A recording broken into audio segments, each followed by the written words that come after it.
Assalamualaikum warahmatullahi wabarakatuh. Assalamualaikum warahmatullahi wabarakatuh.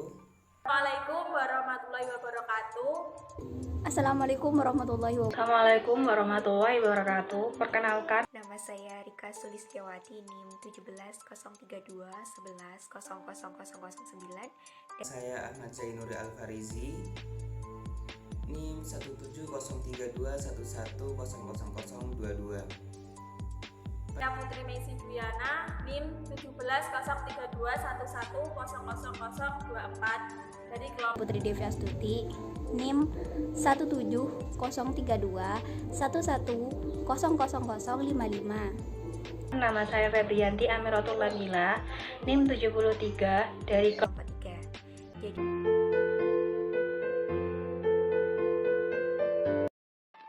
Jadi kelompok kami memilih lokasi di wilayah Madura dengan dua pertimbangan. Yang pertama yaitu wilayah yang dimaksud lebih tepatnya di Selat Madura, karena kawasan ini merupakan pusat perkembangan ekonomi di Jawa Timur, khususnya sektor perikanan.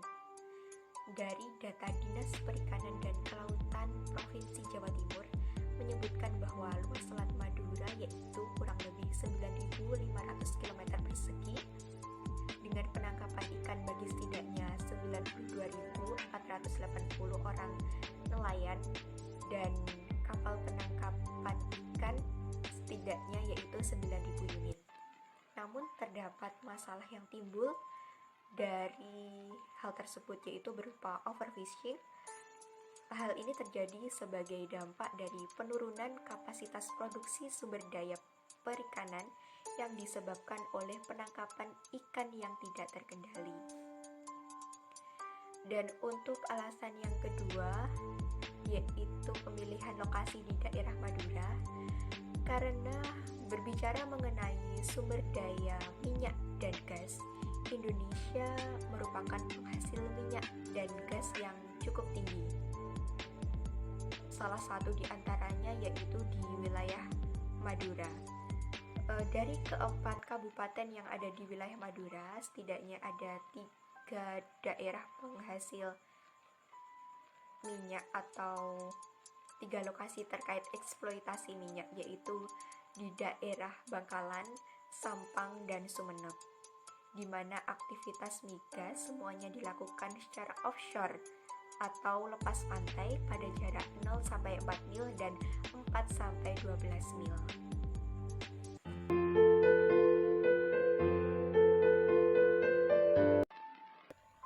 Hal ini kita mengambil daerah di wilayah Madura. Nah, perlu diketahui sendiri bahwasanya wilayah Madura merupakan sebuah pulau yang terdiri dari 4 kabupaten dan masih menjadi bagian dari Jawa Timur tentunya. Nah, dari 4 kabupaten ini yakni Kabupaten Bangkalan, Kabupaten Sampang, Kabupaten Pamekasan, dan Kabupaten Sumeneb memiliki potensi-potensinya masing-masing. Nah, salah satu potensi SDA tak dapat pulih yang ada di wilayah Madura yakni adalah migas, minyak bumi dan gas yang dieksploitasi di 3 kabupaten yang ada di Madura, yakni di Kabupaten Bangkalan, Sampang, dan Sumeneb. Semuanya, migas yang berada di wilayah Madura itu menyumbangkan cukup besar kepada penghasilan migas yang ada di nasional tentunya. Nah, dan migas yang ada di wilayah Madura ini keseluruhannya dieksploitasi secara offshore atau lepas pantai dengan jarak 4 sampai dengan 12 mil. Berdasarkan data dari SKK Migas dan Kementerian ESDM yang menyatakan bahwa pada tahun 2090 hingga tahun 2014 terjadi penurunan penghasilan migas di wilayah Madura sebesar 19 juta MMBTU. Nah, pengelolaan SDA yang ada di Indonesia dan termasuk juga di wilayah Madura ini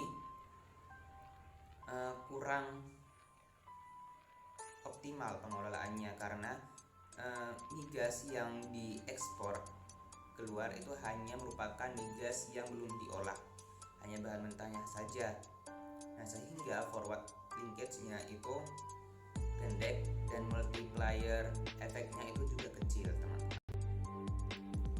Nah, teman-teman semuanya, untuk bagaimana cara pengelolaan migas yang ada di wilayah Madura itu kurang lebih sama dengan pengelolaan migas yang ada di nasional lainnya. Nah, pengelolaan migas dan batu bara ini ternyata sudah diatur oleh Undang-Undang 1945 dan Undang-Undang RI Nomor 4 Tahun 2009 tentang mineral dan batu bara, yang menyatakan bahwa pengelolaannya harus berpedoman pada asas-asas. Yang pertama itu manfaat, keadilan, dan keseimbangan. Kemudian yang kedua itu keberpihakan kepada bangsa dan negara. Kemudian yang ketiga partisipatif, transparansi, dan akuntabilitas. Sedangkan yang terakhir, yang keempat ini berkelanjutan dan berwawasan lingkungan.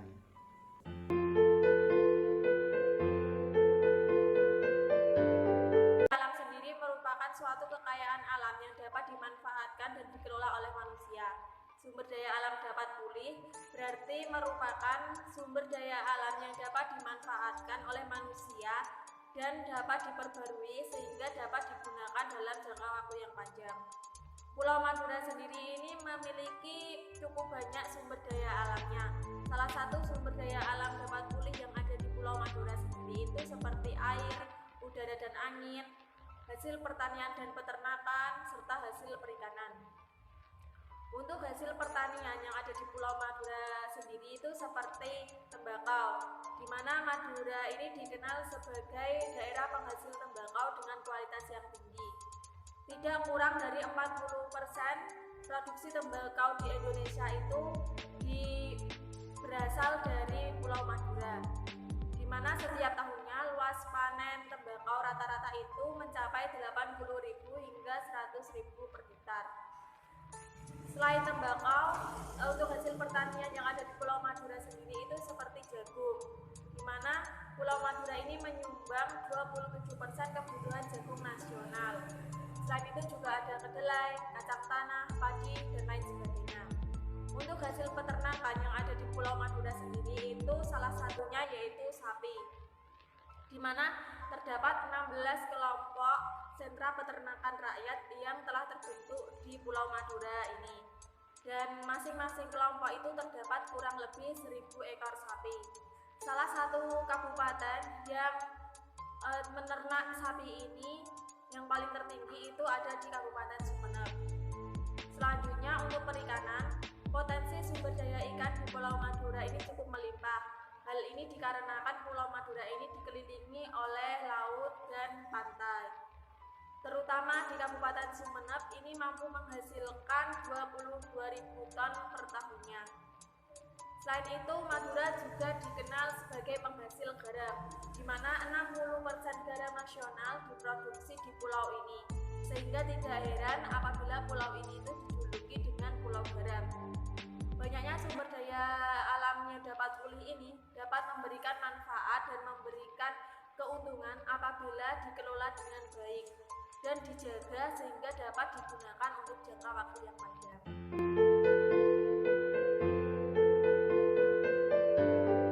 Jawabannya ada. Di antaranya, penelitian yang pertama yaitu analisa perubahan penggunaan lahan di wilayah pesisir di Selat Madura yang diteliti oleh Hidayah dan Suharyo pada tahun 2018. Tujuan dari penelitian ini yaitu menentukan pola, menentukan perubahan pola, dan menentukan dan mengukur akurasi pemetaan pola penggunaan lahan di wilayah pesisir Selat Madura.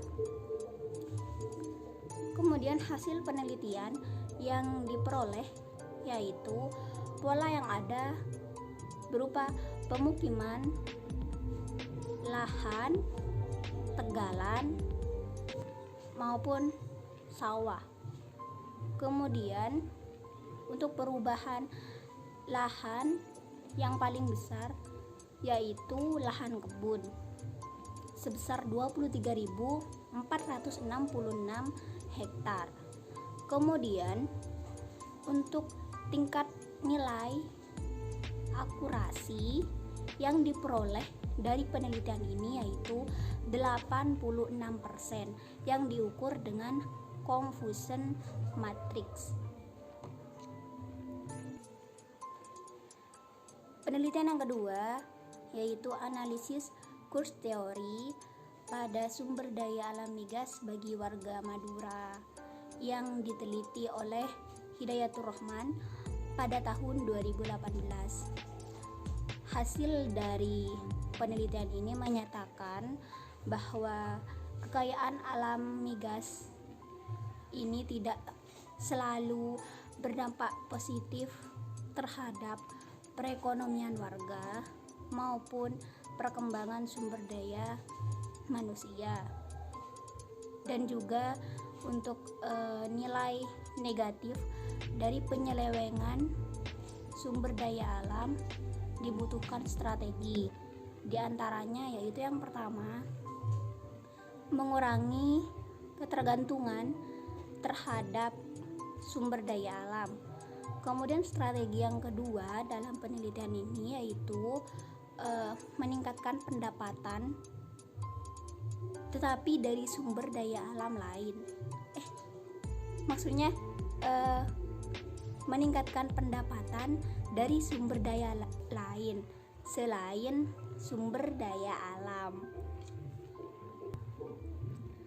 Penelitian yang ketiga yaitu evaluasi ekonomi ekosistem terumbu karang di Pulau Sapudi, Sumeneb, Madura yang diteliti oleh Agus Ramadan pada tahun 2014. Tujuan dari penelitian ini yaitu mengestimasi nilai manfaat ekonomi ekosistem terumbu karang di Pulau Sapudi, Sumeneb. Hasil dari penelitian ini terdiri dari dua, yaitu nilai manfaat dan nilai ekosistem. Nilai manfaat dari ekosistem terumbu karang di Pulau Sapudi, Sumeneb ini dari hasil penelitian disebutkan sebesar 384.778,79 rupiah. Nah, untuk nilai ekonomi dari terumbu karang di Pulau Sapudi, Sumeneb ini dari hasil penelitian sebesar 281.334,38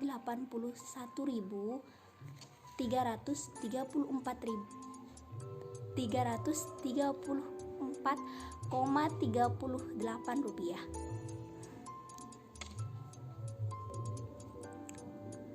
Untuk penelitian yang keempat yaitu analisa potensi sumber daya alam pesisir pantai Sembilang, Kabupaten Bangkalan yang diteliti oleh Firman pada tahun 2014. Nah, tujuan dari penelitian yang keempat ini yaitu mengidentifikasi sumber daya alam yang ada di pesisir pantai Sembilang Kabupaten Bangkalan ini sebagai tempat pariwisata.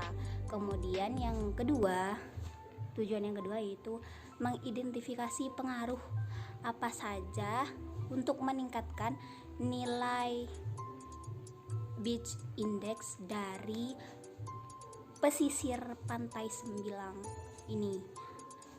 Kemudian hasil dari penelitian yang dilakukan oleh Firman ini yang pertama yaitu potensi yang ada di daerah pantai Sembilang ini. Yang pertama yaitu karena di sana terdapat daerah pertanian, peternakan, perikanan, dan pertambangan yang memungkinkan dapat menarik masyarakat untuk berwisata ke Pantai Sembilang.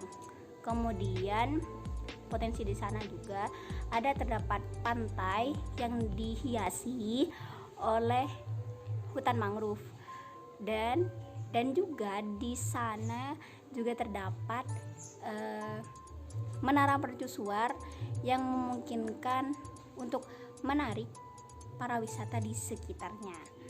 Kemudian faktor yang terjawab dari tujuan yang kedua, yaitu faktor yang mempengaruhi meningkatkan nilai dari Pantai Sembilan ini, yaitu beach indexnya dan knowledge indexnya, seperti itu.